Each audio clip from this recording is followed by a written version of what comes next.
Recorded by Julian Jameson. The Adventures of Sherlock Holmes by Sir Arthur Conan Doyle. Adventure 6. The Man with the Twisted Lip.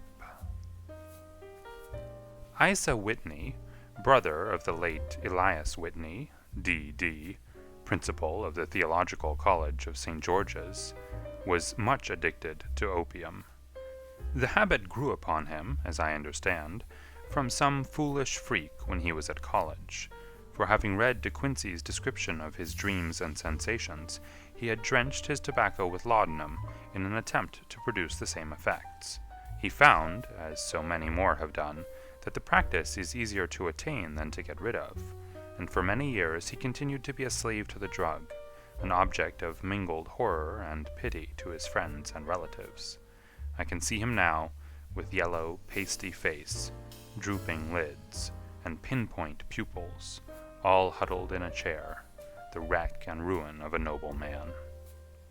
One night, it was in June, '89, there came a ring to my bell, about the hour when a man gives his first yawn and glances at the clock.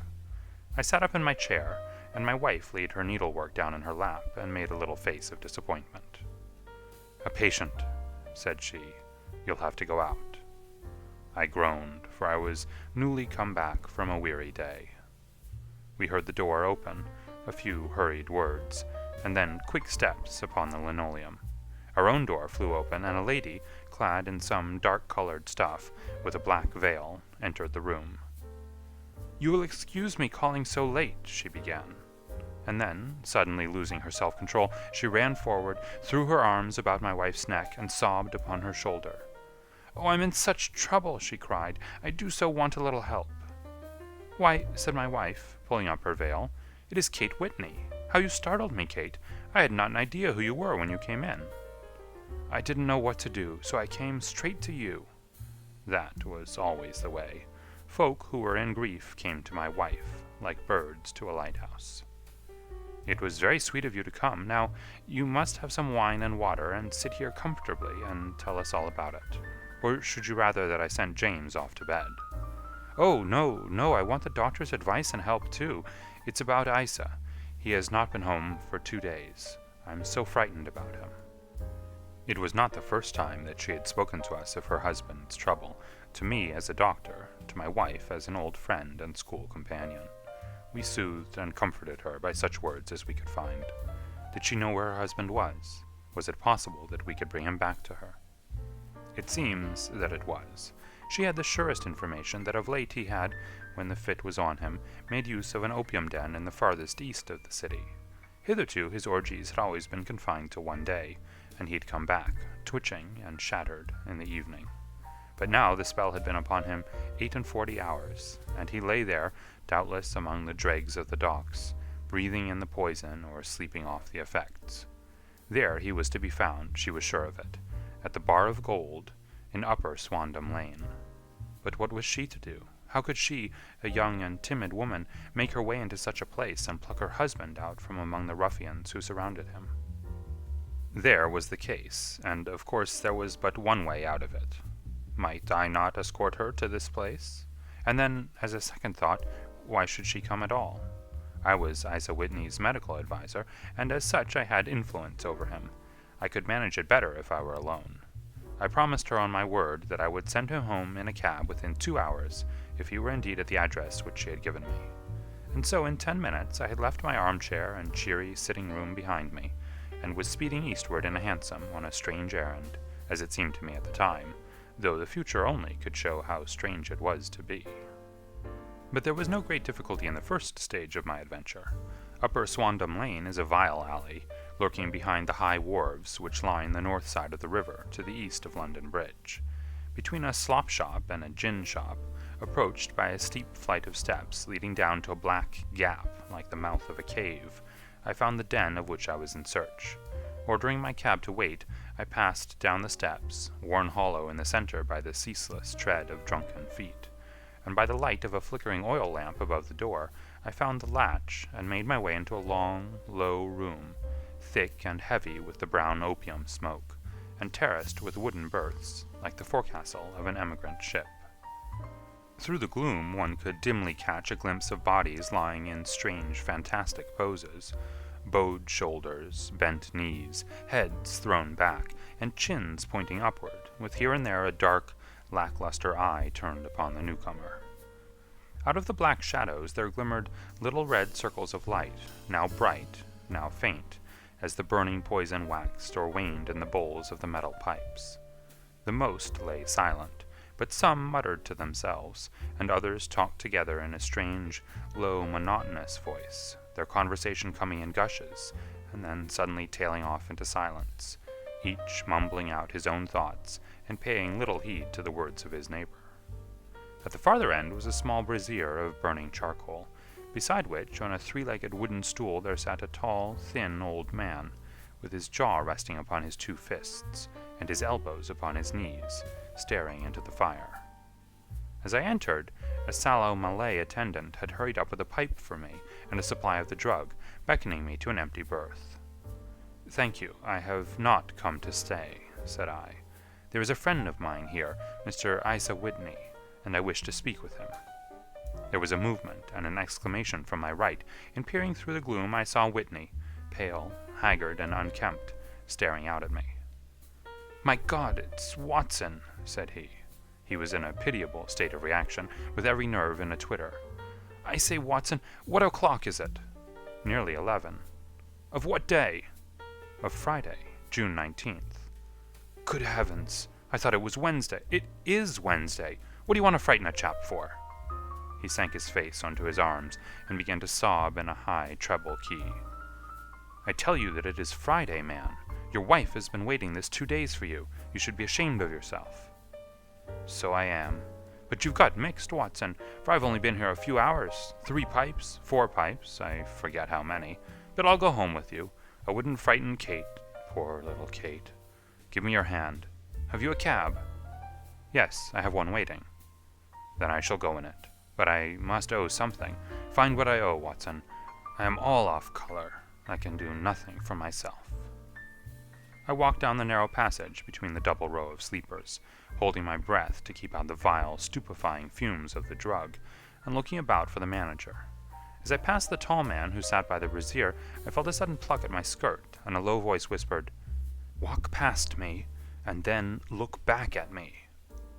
The words fell quite distinctly upon my ear. I glanced down. They could only have come from the old man at my side, and yet he sat now as absorbed as ever, very thin, very wrinkled, bent with age, an opium pipe dangling down from between his knees, as though it had dropped in sheer lassitude from his fingers. I took 2 steps forward and looked back. It took all my self-control to prevent me from breaking out into a cry of astonishment. He had turned his back so that none could see him but I.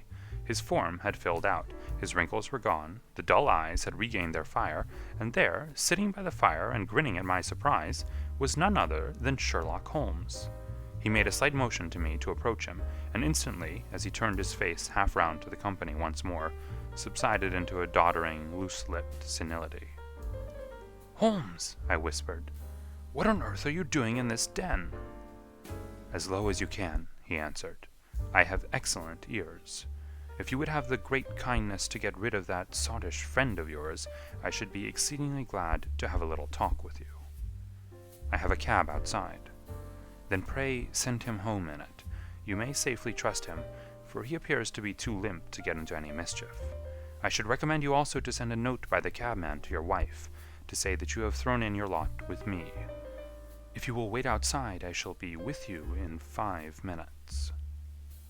It was difficult to refuse any of Sherlock Holmes' requests, for they were always so exceedingly definite, and put forward with such a quiet air of mastery.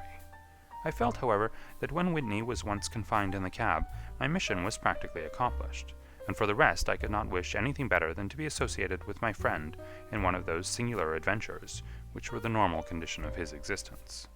In a few minutes I had written my note, paid Whitney's bill, led him out to the cab, and seen him driven through the darkness. In a very short time a decrepit figure had emerged from the opium den, and I was walking down the street with Sherlock Holmes. For 2 streets he shuffled along with a bent back and an uncertain foot. Then, glancing quickly round, he straightened himself out and burst into a hearty fit of laughter. "I suppose, Watson," said he, "that you imagine that I have added opium smoking to cocaine injections, and all the other little weaknesses on which you have favored me with your medical views. I was certainly surprised to find you there, but not more so than I to find you. I came to find a friend, and I to find an enemy." "An enemy?" "Yes, one of my natural enemies, or shall I say, my natural prey. Briefly, Watson, I am in the midst of a very remarkable inquiry, and I have hoped to find a clue in the incoherent ramblings of these sots, as I have done before now. Had I been recognized in that den, my life would not have been worth an hour's purchase, for I have used it before now for my own purposes, and the rascally Lascar who runs it has sworn to have vengeance upon me. There is a trapdoor at the back of that building, near the corner of Paul's Wharf, which could tell some strange tales of what has passed through it upon the moonless nights." "What? You do not mean bodies?" "Aye, bodies, Watson. We should be rich men if we had £1,000 for every poor devil who had been done to death in that den. It is the vilest murder trap on the whole riverside, and I fear that Neville St. Clair has entered it, never to leave it more.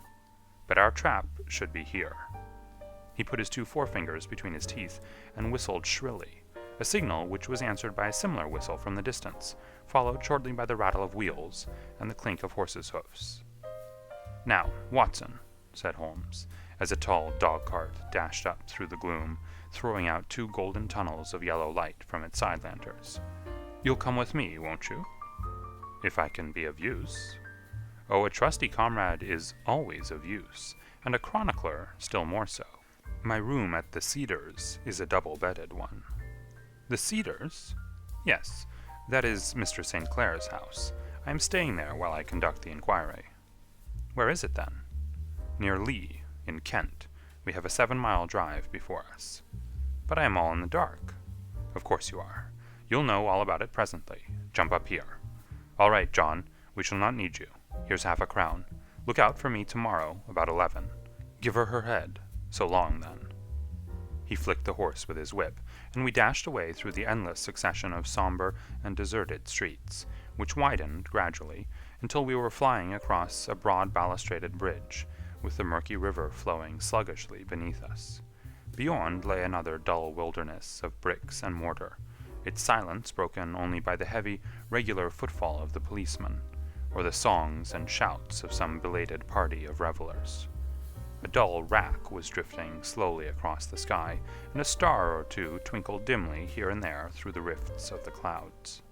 Holmes drove in silence, with his head sunk upon his breast, and the air of a man who is lost in thought, while I sat beside him, curious to learn what this new quest might be which seemed to tax his powers so sorely, and yet afraid to break in upon the current of his thoughts. We had driven several miles, and were beginning to get to the fringe of the belt of suburban villas, when he shook himself, shrugged his shoulders, and lit up his pipe with the air of a man who has satisfied himself that he is acting for the best. "You have a grand gift of silence, Watson," said he. "It makes you quite invaluable as a companion. Upon my word, it is a great thing for me to have someone to talk to, for my own thoughts are not over-pleasant. I was wondering what I should say to this dear little woman tonight when she meets me at the door." "You forget that I know nothing about it." "I shall just have time to tell you the facts of the case before we get to Lee. It seems absurdly simple, and yet somehow I can get nothing to go upon. There's plenty of thread, no doubt, but I can't get the end of it into my hand. Now, I'll state the case clearly and concisely to you, Watson, and maybe you can see a spark where all is dark to me." "Proceed, then." Some years ago, to be definite in May 1884, there came to Lee a gentleman, Neville St. Clair by name, who appeared to have plenty of money. He took a large villa, laid out the grounds very nicely, and lived generally in good style. By degrees he made friends in the neighborhood, and in 1887 he married the daughter of a local brewer, by whom he now has 2 children. He had no occupation, but was interested in several companies, and went into town as a rule in the morning, returning by the 5:14 from Cannon Street every night. Mr. St. Clair is now 37 years of age, is a man of temperate habits, a good husband, a very affectionate father, and a man who's popular with all who know him. I may add that his whole debts at the present moment, as far as we've been able to ascertain, amount to £88 10s, while he has £220 standing to his credit in the Capital and Counties Bank. There is no reason, therefore, to think that money troubles have been weighing upon his mind. Last Monday, Mr. Neville St. Clair went into town rather earlier than usual, remarking before he started that he had 2 important commissions to perform, and that he would bring his little boy home a box of bricks. Now, by the merest chance, his wife received a telegram upon this same Monday, very shortly after his departure, to the effect that a small parcel of considerable value, which she had been expecting, was waiting for her at the offices of the Aberdeen Shipping Company. Now, if you are well up in your London, you will know that the office of the company is in Fresno Street, which branches out of Upper Swandam Lane, where you found me tonight. Mrs. St. Clair had her lunch, started for the city, did some shopping, proceeded to the company's office, got her packet, and found herself at exactly 4:35 walking through Swandam Lane on her way back to the station. Have you followed me so far? It is very clear. If you remember, Monday was an exceedingly hot day, and Mrs. St. Clair walked slowly, glancing about in the hope of seeing a cab, as she did not like the neighborhood in which she found herself. While she was walking in this way down Swandam Lane, she suddenly heard an ejaculation or cry, and was struck cold to see her husband looking down at her, and, as it seemed to her, beckoning to her from a second-floor window. The window was open, and she distinctly saw his face, which she describes as being terribly agitated. He waved his hands frantically to her, and then vanished from the window so suddenly that it seemed to her that he had been plucked back by some irresistible force from behind. One singular point, which struck her quite feminine eye, was that although he wore some dark coat, such as he had started to town in, he had on neither collar nor necktie. Convinced that something was amiss with him, she rushed down the steps, for the house was none other than the opium den in which you found me tonight, and running through the front room she attempted to ascend the stairs which led to the first floor. At the foot of the stairs, however, she met this Lascar scoundrel of whom I have spoken, who thrust her back and, aided by a Dane, who acts as assistant there, pushed her out into the street. Filled with the most maddening doubts and fears, she rushed down the lane, and by rare good fortune met in Fresno Street a number of constables with an inspector, all on their way to their beat. The inspector and 2 men accompanied her back, and in spite of the continued resistance of the proprietor, they made their way up to the room in which Mr. St. Clair had last been seen. There was no sign of him there.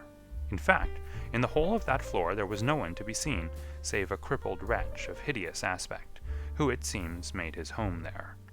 Both he and the Lascar stoutly swore that no one else had been in the front room during the afternoon. So determined was their denial that the inspector was staggered, and had almost come to believe that Mrs. St. Clair had been deluded, when, with a cry, she sprang at a small deal box which lay upon the table and tore the lid from it. Out there fell a cascade of children's bricks. It was the toy which she had promised to bring home. This discovery, and the evident confusion which the cripple showed, made the inspector realize that the matter was serious. The rooms were carefully examined, and results all pointed to an abominable crime. The front room was plainly furnished as a sitting room, and led into a small bedroom, which looked out upon the back of one of the wharves. Between the wharf and the bedroom window is a narrow strip, which is dry at low tide, but is covered at high tide with at least 4½ feet of water. The bedroom window was a broad one, and opened from below. On examination, traces of blood were to be seen upon the window-sill, and several scattered drops were visible upon the wooden floor of the bedroom. Thrust away behind a curtain in the front room were all the clothes of Mr. Neville St. Clair, with the exception of his coat. His boots, his socks, his hat, and his watch, all were there. There were no signs of violence upon any of these garments, and there were no other traces of Mr. Neville St. Clair. Out of the window he must apparently have gone, for no other exit could be discovered, and the ominous bloodstains upon the sill gave little promise that he could save himself by swimming, for the tide was at its very highest at the moment of the tragedy. And now as to the villains who seemed to be immediately implicated in the matter. The Lascar was known to be a man of the vilest antecedents, but as, by Mrs. St. Clair's story, he was known to have been at the foot of the stair within a very few seconds of her husband's appearance at the window, he could hardly have been more than an accessory to the crime. His defense was one of absolute ignorance, and he protested that he had no knowledge as to the doings of Hugh Boone, his lodger, and that he could not account in any way for the presence of the missing gentleman's clothes. So much for the Lascar manager. Now for this sinister cripple who lives upon the second floor of the opium den, and who was certainly the last human being whose eyes rested upon Neville St. Clair. His name is Hugh Boone, and his hideous face is one which is familiar to every man who goes much to the city. He is a professional beggar, though in order to avoid the police regulations, he pretends to a small trade in wax vestas. Some little distance down Threadneedle Street, upon the left-hand side, there is, as you may have remarked, a small angle in the wall. Here it is that this creature takes his daily seat, cross-legged with his tiny stock of matches on his lap, and as he is a piteous spectacle, a small rain of charity descends into the greasy leather cap which lies upon the pavement beside him. I have watched the fellow more than once before ever I thought of making his professional acquaintance, and I have been surprised at the harvest which he has reaped in a short time. His appearance, you see, is so remarkable that no one can pass him without observing him. A shock of orange hair, a pale face disfigured by a horrible scar, which by its contraction has turned up the outer edges of his upper lip, a bulldog chin, and a pair of very penetrating dark eyes, which present a singular contrast to the color of his hair, all mark him out from amid the common crowd of mendicants, and so too does his wit, for he is ever ready with a reply to any piece of chaff which may be thrown at him by the passers-by. This is the man whom we now learn to have been the lodger at the opium den, and to have been the last man to see the gentleman of whom we are in quest. "But a cripple," said I. "What could he have done single-handed against a man in the prime of life?" "He is a cripple in the sense that he walks with a limp, but in other respects he appears to be a powerful and well-nurtured man. Surely your medical experience would tell you, Watson, that weakness in one limb is often compensated for by exceptional strength in the others. Pray, continue your narrative." Mrs. St. Clair had fainted at the sight of the blood upon the window, and she was escorted home in a cab by the police, as her presence could be of no help to them in their investigations. Inspector Barton, who had charge of the case, made a very careful examination of the premises, but without finding anything which threw any light upon the matter. One mistake had been made in not arresting Boone instantly, as he was allowed some few minutes during which he might have communicated with his friend the Lascar. But this fault was soon remedied, and he was seized and searched, without anything being found which could incriminate him. There were, it is true, some bloodstains upon his right shirt-sleeve, but he pointed to his ring finger, which had been cut near the nail, and explained that the bleeding came from there, adding that he had been to the window not long before, and that the stains which had been observed there came doubtless from the same source. He denied strenuously having ever seen Mr. Neville St. Clair, and swore that the presence of the clothes in his room was as much a mystery to him as to the police. As to Mrs. St. Clair's assertion that she'd actually seen her husband at the window, he declared that she must have been either mad or dreaming. He was removed, loudly protesting, to the police station, while the inspector remained upon the premises in the hope that the ebbing tide might afford some fresh clue. And it did, though they hardly found upon the mudbank what they had feared to find.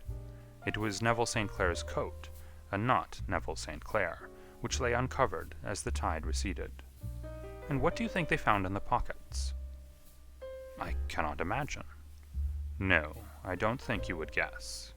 Every pocket stuffed with pennies and halfpennies, 421 pennies and 270 halfpennies. It was no wonder that it had not been swept away by the tide. But a human body is a different matter. There was a fierce eddy between the wharf and the house. It seemed likely enough that the weighted coat had remained when the stripped body had been sucked away into the river. But I understand that all the other clothes were found in the room. Would the body be dressed in a coat alone? No, sir, but the facts might be met speciously enough. Suppose that this man Boone had thrust Neville St. Clair through the window. There's no human eye which could have seen the deed. What would he do then? It would of course instantly strike him that he must get rid of the telltale garments. He would seize the coat then, and be in the act of throwing it out, when it would occur to him that it would swim and not sink. He has little time, for he has heard the scuffle downstairs when the wife tried to force her way up, and perhaps he's already heard from his Lascar confederate that the police are hurrying up the street. There's not an instant to be lost. He rushes to some secret hoard where he has accumulated the fruits of his beggary, and he stuffs all the coins upon which he can lay his hands into the pockets to make sure of the coat's sinking. He throws it out, and would have done the same thing with the other garments, had not he heard the rush of steps below, and only just had time to close the window when the police appeared. It certainly sounds feasible. Well, we will take it as a working hypothesis, for want of a better. Boone, as I have told you, was arrested and taken to the station, but it could not be shown that there had ever before been anything against him. He had for years been known as a professional beggar, but his life appeared to have been a very quiet and innocent one. There the matter stands at present, and the questions which have to be solved, what Neville St. Clair was doing in the opium den, what happened to him when there, where is he now, and what Hugh Boone had to do with his disappearance, are all as far from a solution as ever. I confess that I cannot recall any case within my experience which looked at the first glance so simple, and yet which presented such difficulties. While Sherlock Holmes had been detailing this singular series of events, we had been whirling through the outskirts of the great town until the last straggling houses had been left behind, and we rattled along with a country hedge upon either side of us. Just as he finished, however, we drove through 2 scattered villages, where a few lights still glimmered in the windows. "We are on the outskirts of Lee," said my companion. "We have touched on 3 English counties in our short drive, starting in Middlesex, passing over an angle of Surrey, and ending in Kent. See that light among the trees? That is the Cedars, and beside that lamp sits a woman whose anxious ears have already, I have little doubt, caught the clink of our horses' feet." "But why are you not conducting the case from Baker Street?" I asked. "Because there are many inquiries which must be made out here. Mrs. St. Clair has most kindly put 2 rooms at my disposal, and you may rest assured that she will have nothing but a welcome from my friend and colleague. I hate to meet her, Watson, when I have no news of her husband. Here we are. Whoa there! Whoa!" We had pulled up in front of a large villa, which stood within its own grounds. A stable boy had run out to the horse's head, and springing down, I followed Holmes up the small, winding gravel drive which led to the house. As we approached, the door flew open, and a little blonde woman stood in the opening, clad in some sort of light mousseline de soie, with a touch of fluffy pink chiffon at her neck and wrists. She stood with her figure outlined against the flood of light, one hand upon the door, one half raised in her eagerness, her body slightly bent, her head and face protruded, with eager eyes and parted lips, a standing question. "Well?" she cried. "Well?" And then, seeing that there were 2 of us, she gave a cry of hope, which sank into a groan as she saw that my companion shook his head and shrugged his shoulders. "No good news?" "None." "No bad?" "No." "Thank God for that. But come in, you must be weary, for you have had a long day. This is my friend, Dr. Watson. He's been of most vital use to me in several of my cases, and a lucky chance has made it possible for me to bring him out and associate him with this investigation." "I am delighted to see you," said she, pressing my hand warmly. "You will, I am sure, forgive anything that may be wanting in our arrangements, when you consider the blow which has come so suddenly upon us." "My dear madam," said I am an old campaigner, and if I were not, I can very well see that no apology is needed. If I can be of any assistance, either to you or to my friend here, I shall be indeed happy." "Now, Mr. Sherlock Holmes," said the lady, as we entered a well-lit dining-room, upon the table of which a cold supper had been laid out, "I should very much like to ask you 1 or 2 plain questions, to which I beg that you will give a plain answer." "Certainly, madam." "Do not trouble about my feelings. I am not hysterical, nor given to fainting. I simply wish to hear your real opinion." "Upon what point?" "In your heart of hearts, do you think that Neville is alive?" Sherlock Holmes seemed to be embarrassed by the question. "Frankly, now," she repeated, standing upon the rug and looking keenly down at him as he leaned back in a basket chair. "Frankly, then, madam, I do not." "You think that he is dead?" "I do." Murdered? I don't say that. Perhaps. And on what day did he meet his death? On Monday. Then perhaps, Mr. Holmes, you will be good enough to explain how it is that I have received a letter from him today. Sherlock Holmes sprang out of his chair as if he'd been galvanized. What? He roared. Yes, today. She stood smiling, holding up a little slip of paper in the air. May I see it? Certainly. He snatched it from her in his eagerness, and smoothing it out upon the table, he drew over the lamp and examined it intently. I had left my chair and was gazing at it over his shoulder. The envelope was a very coarse one, and was stamped with the Gravesend postmark, and with the date of that very day, or rather of the day before, for it was considerably after midnight. Coarse writing, murmured Holmes. Surely this is not your husband's writing, madam? No, but the enclosure is. I perceive also that whoever addressed the envelope had to go and inquire as to the address. How can you tell that? The name, you see, is in perfectly black ink, which has dried itself. The rest is of the grayish color, which shows that blotting paper has been used. If it had been written straight off and then blotted, none would be of a deep black shade. This man has written the name, and there has then been a pause before he wrote the address, which can only mean that he was not familiar with it. It is, of course, a trifle, but there is nothing so important as trifles. Let us now see the letter. Ha! There's been an enclosure here. Yes, there was a ring, his signet ring. And you are sure that this is your husband's hand? One of his hands? One? His hand when he wrote hurriedly. It is very unlike his usual writing, and yet I know it well. Dearest, do not be frightened. All will come well. There is a huge error which it may take some little time to rectify. Wait in patience. Neville. Written in pencil upon the fly-leaf of a book, octavo size, no watermark. Posted today in Gravesend by a man with a dirty thumb. Ha! And the flap has been gummed, if I'm not very much in error, by a person who had been chewing tobacco. And you have no doubt that it is your husband's hand, madam? None. Neville wrote those words. And they were posted today at Gravesend. Well, Mrs. St. Clair, the clouds lighten, though I should not venture to say that the danger is over.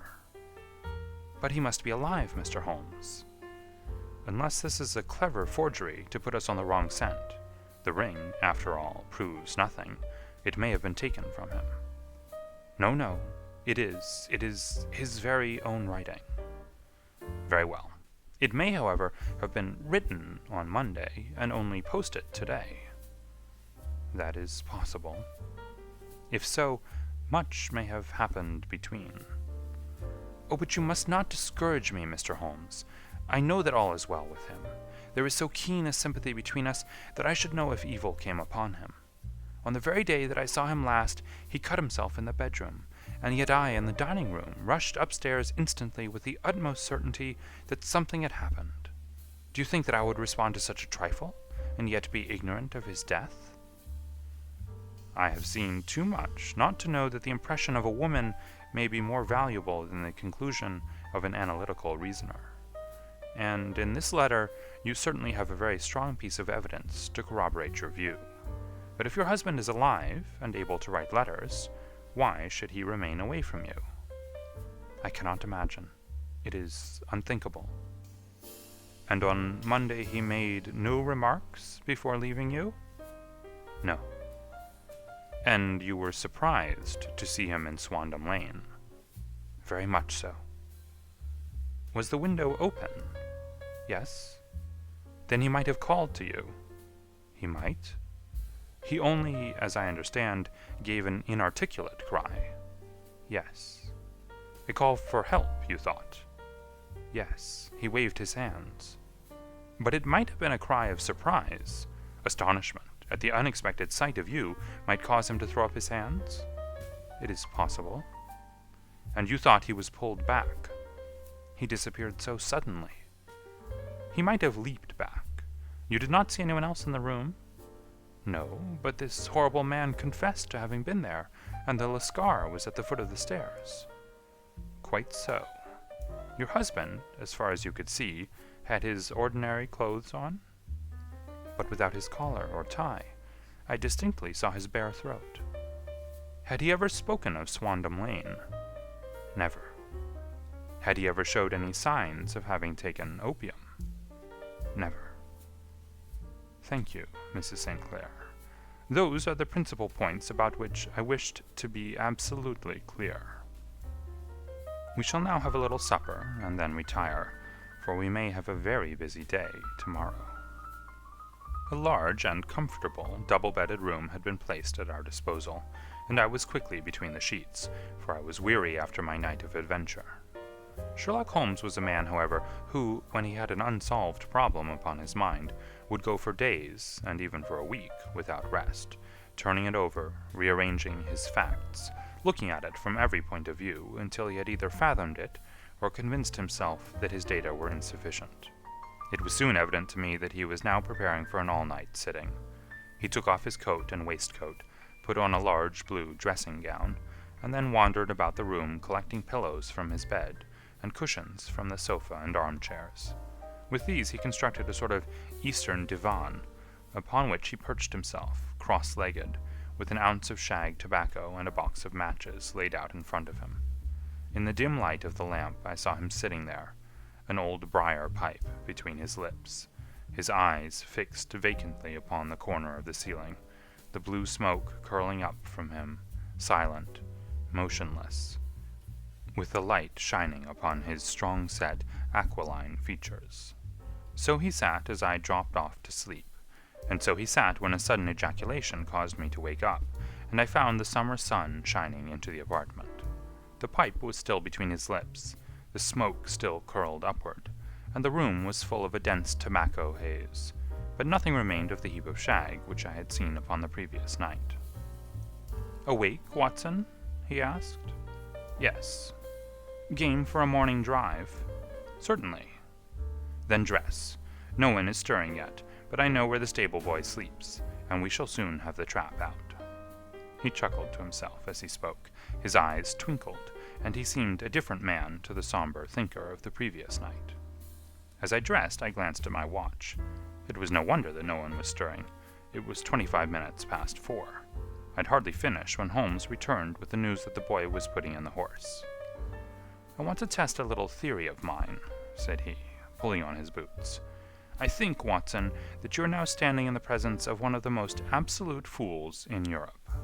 I deserve to be kicked from here to Charing Cross, but I think I have the key of the affair now."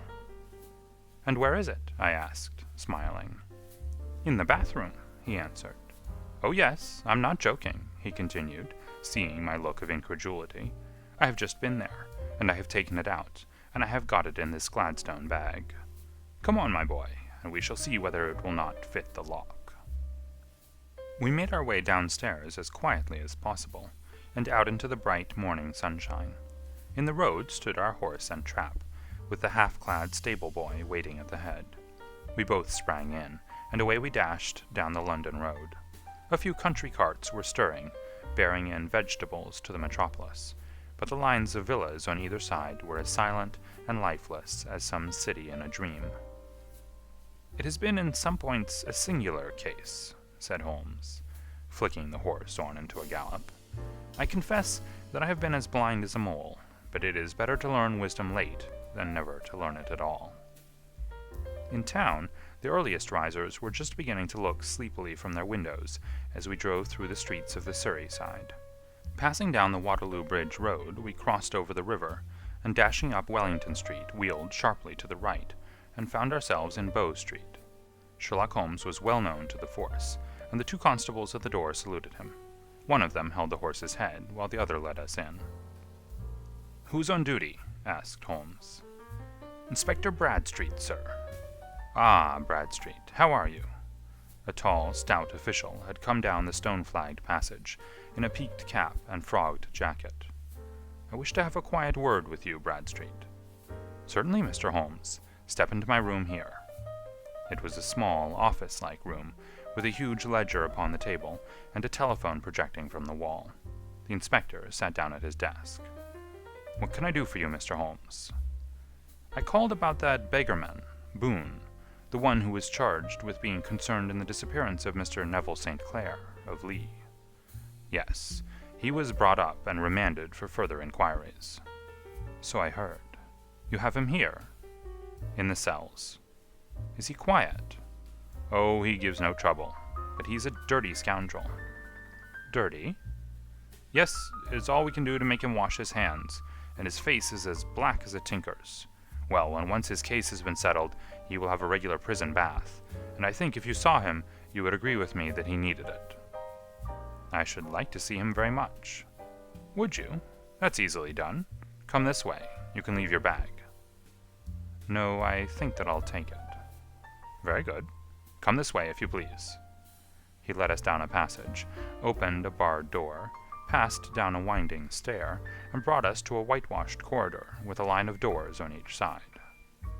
"The third on the right is his," said the inspector. "Here it is." He quietly shot back a panel in the upper part of the door and glanced through. "He's asleep," said he. "You can see him very well." We both put our eyes to the grating. The prisoner lay with his face towards us, in a very deep sleep, breathing slowly and heavily. He was a middle-sized man, coarsely clad as became his calling, with a colored shirt protruding through the rent in his tattered coat. He was, as the inspector had said, extremely dirty, but the grime which covered his face could not conceal its repulsive ugliness. A broad weal from an old scar ran right across it from eye to chin, and by its contraction had turned up one side of the upper lip, so that 3 teeth were exposed in a perpetual snarl. A shock of very bright red hair grew low over his eyes and forehead. "He's a beauty, isn't he?" said the inspector. "He certainly needs a wash," remarked Holmes. "I had an idea that he might, and I took the liberty of bringing the tools with me." He opened the Gladstone bag as he spoke, and took out, to my astonishment, a very large bath sponge. You're a funny one," chuckled the inspector. "Now, if you will have the great goodness to open that door very quietly, we will soon make him cut a much more respectable figure." "Well, I don't know why not," said the inspector. "He doesn't look a credit to the Bow Street cells, does he?" He slipped his key into the lock, and we all very quietly entered the cell. The sleeper half turned, and then settled down once more into a deep slumber. Holmes stooped to the water jug, moistened his sponge, and then rubbed it twice vigorously across and down the prisoner's face. "Let me introduce you," he shouted, "to Mr. Neville St. Clair, of Lee, in the county of Kent." Never in my life have I seen such a sight. The man's face peeled off under the sponge like the bark from a tree. Gone was the coarse brown tint.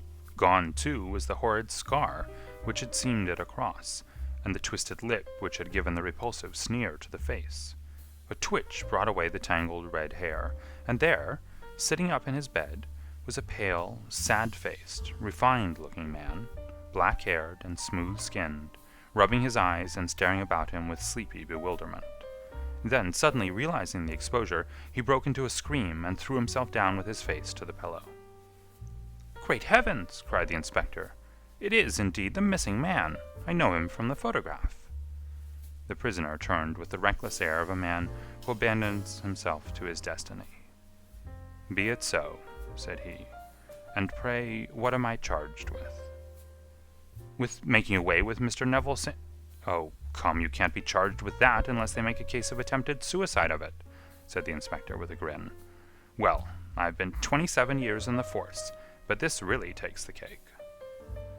"If I am Mr. Neville St. Clair, then it is obvious that no crime has been committed, and that therefore I am illegally detained." "No crime, but a very great error has been committed," said Holmes. "You would have done better to have trusted your wife." "It was not the wife, it was the children," groaned the prisoner. "God help me, I would not have them ashamed of their father. My God, what an exposure! What can I do?" Sherlock Holmes sat down beside him on the couch and patted him kindly on the shoulder. "If you leave it to a court of law to clear the matter up," said he, "of course you can hardly avoid publicity. On the other hand, if you convince the police authorities that there is no possible case against you, I do not know that there is any reason that the details should find their way into the papers. Inspector Bradstreet would, I am sure, make notes upon anything which you might tell us, and submit it to the proper authorities. The case would then never go into court at all." "God bless you!" cried the prisoner passionately. "I would have endured imprisonment, aye, even execution, rather than have left my miserable secret as a family blot to my children. You are the first who have ever heard my story. My father was a schoolmaster in Chesterfield, where I received an excellent education. I travelled in my youth, took to the stage, and finally became a reporter on an evening paper in London. One day my editor wished to have a series of articles upon begging in the metropolis, and I volunteered to supply them. There was the point from which all my adventures started. It was only by trying begging as an amateur that I could get the facts upon which to base my articles. When an actor, I had, of course, learned all the secrets of making up, and had been famous in the green room for my skill. I took advantage now of my attainments. I painted my face, and to make myself as pitiable as possible, I made a good scar, and fixed one side of my lip in a twist by the aid of a small slip of flesh-colored plaster. Then, with a red head of hair, and an appropriate dress, I took my station in the business part of the city, ostensibly as a match-seller, but really as a beggar. For 7 hours I plied my trade, and when I returned home in the evening, I found to my surprise that I had received no less than 26 shillings and 4 pence. I wrote my articles, and thought little more of the matter, until some time later I backed a bill for a friend, and had a writ served upon me for 25 pounds. I was at my wit's end where to get the money, but a sudden idea came to me. I begged a fortnight's grace from the creditor, asked for a holiday from my employers, and spent the time in begging in the city under my disguise. In 10 days I had the money, and had paid the debt. Well, you can imagine how hard it was to settle down to arduous work at 2 pounds a week, when I knew that I could earn as much in a day by smearing my face with a little paint, laying my cap on the ground, and sitting still. It was a long fight between my pride and the money, but the dollars won at last, and I threw up reporting and sat day after day in the corner which I had first chosen, inspiring pity by my ghastly face, and filling my pockets with coppers. Only one man knew my secret. He was the keeper of a low den in which I used to lodge in Swandam Lane, where I could every morning emerge as a squalid beggar, and in the evenings transform myself into a well-dressed man about town. This fellow, a Lascar, was well paid by me for his rooms, so that I knew that my secret was safe in his possession. Well, very soon I found that I was saving considerable sums of money. I do not mean that any beggar in the streets of London could earn 700 pounds a year, which is less than my average takings, but I had exceptional advantages in my power of making up, and also in a facility of repartee, which improved by practice and made me quite a recognized character in the city. All day a stream of pennies, varied by silver, poured in upon me, and it was a very bad day in which I failed to take 2 pounds. As I grew richer, I grew more ambitious, took a house in the country, and eventually married, without anyone having a suspicion as to my real occupation. My dear wife knew that I had business in the city. She little knew what. Last Monday I had finished for the day, and was dressing in my room above the opium den, when I looked out of my window and saw, to my horror and astonishment, that my wife was standing in the street, with her eyes fixed full upon me. I gave a cry of surprise, threw up my arms to cover my face, and rushing to my confidant, the Lascar, entreated him to prevent anyone from coming up to me. I heard her voice downstairs, but I knew that she could not ascend. Swiftly I threw off my clothes, pulled on those of a beggar, and put on my pigments and wig. Even a wife's eyes could not pierce so complete a disguise. But then it occurred to me that there might be a search in the room, and that the clothes might betray me. I threw open the window, reopening by my violence a small cut which I had inflicted upon myself in the bedroom that morning. Then I seized my coat, which was weighted by the coppers which I had just transferred to it from the leather bag in which I carried my takings. I hurled it out of the window, and it disappeared into the Thames. The other clothes would have followed, but at that moment there was a rush of constables up the stair, and a few minutes after I found, rather I confess to my relief, that instead of being identified as Mr. Neville St. Clair, I was arrested as his murderer. I do not know that there is anything else for me to explain. I was determined to preserve my disguise as long as possible, and hence my preference for a dirty face. Knowing that my wife would be terribly anxious, I slipped off my ring and confided it to the Lascar at a moment when no constable was watching me, together with a hurried scrawl telling her that she had no cause to fear. "That note only reached her yesterday," said Holmes. "Good God! What a week she must have spent!" "The police have watched this Lascar," said Inspector Bradstreet, "and I can quite understand that he might find it difficult to post a letter unobserved. Probably he handed it to some sailor customer of his, who forgot all about it for some days." "That was it," said Holmes, nodding approvingly. "I have no doubt of it. But have you never been prosecuted for begging?" "Many times, but what was a fine to me?" "It must stop here, however," said Bradstreet. "If the police are to hush this thing up, there must be no more of Hugh Boone." "I have sworn it by the most solemn oaths which a man can take." "In that case, I think that it is probable that no further steps may be taken. But if you are found again, then all must come out.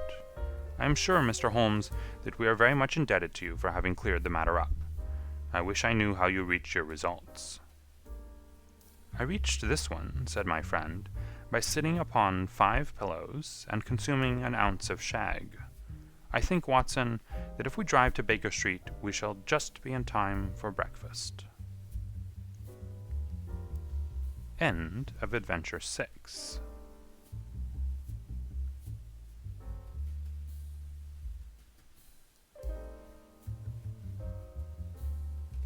Thank you for listening to this chapter. If you'd like to keep following this story or discover more fascinating tales, be sure to subscribe to our channel and enable notifications. We look forward to sharing the next exciting chapter with you. Until next time.